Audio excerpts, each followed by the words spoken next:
Greetings everyone, welcome to Chess Advanced, and this game was played in the Katowice 2025 and with the white pieces. Now this is game 3, game 1 with Gukesh 1 and game 2 Duda strikes back, and in this is game 3 and Gukesh again with the white pieces, so he may have a chance to actually take the lead. So without further ado, let's start with this game. We have a huge ground to cover up. We have knight to f3, knight to f6, just c4, d6 and just d4, knight bd7 and just knight to c3. We have e5, g3, and here just going for the two knights variation or the Indian defense, and here we're going for just bishop to e7, bishop to g2, but just the castles, and here just rook to e8, and here just b3.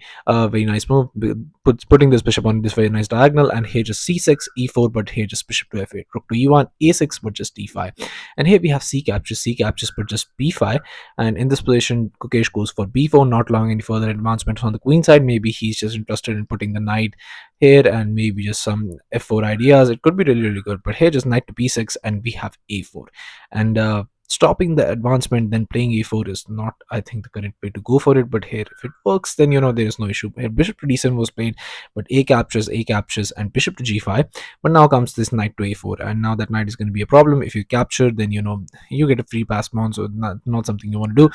But here just queen to d3, but just knight captures, queen captures, bishop to e7, and here just queen to d3 at 6, but here just bishop moves back, queen to b6, and now we have bishop to d3 attacking the queen, queen to b7, h3, but now here just rook to a4, just targeting that pawn, because if that pawn is eliminated, that is going to become a very strong pass pawn. It's going to be difficult to defend. Knight to d2, but here just rook caps on b4, so Gukesh gives it up, but does he have sufficient compensation to show for a free pawn and basically creating a very strong pass pawn for his opponent? Here rook to a7 was played, but now just comes this queen to c8, but here just rook a to e1. We have rook to a4, asking for a rook trade, and you could potentially you could trade, but then you get this, and that's not, because that's backed by this bishop, so you have to understand that that's going to be a pass pawn.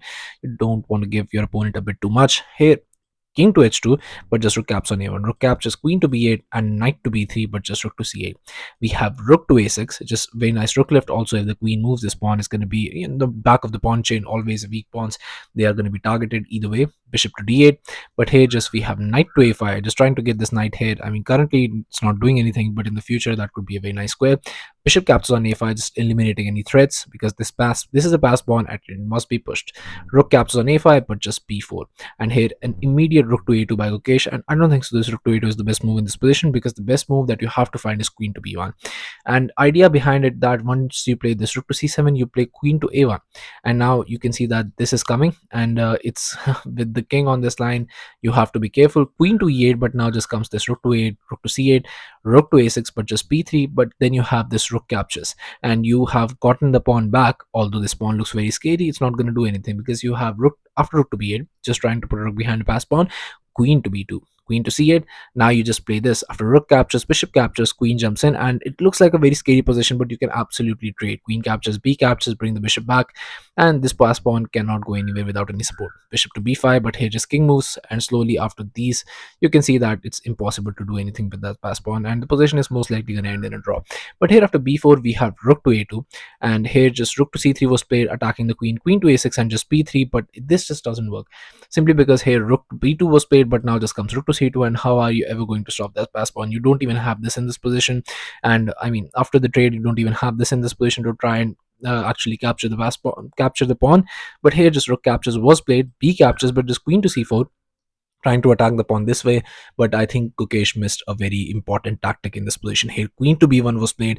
Now this is not a threat, because as long as these two are there guarding it, but here just comes bishop to f1, and here we have knight captures on e4, a very nice deflection tactic, because here if you capture this, then that actually becomes, and you have grabbed a pawn for free. You're already a pawn up, so position will be completely winning. Here bishop to d3 was played, but now comes this absolutely spectacular move by Duda in this position went for knight captures on f2. Absolutely brilliant move, because if you move here, then just queen comes, and if you don't do anything about that knight, you're getting mated the next move. So it's absolutely beautiful.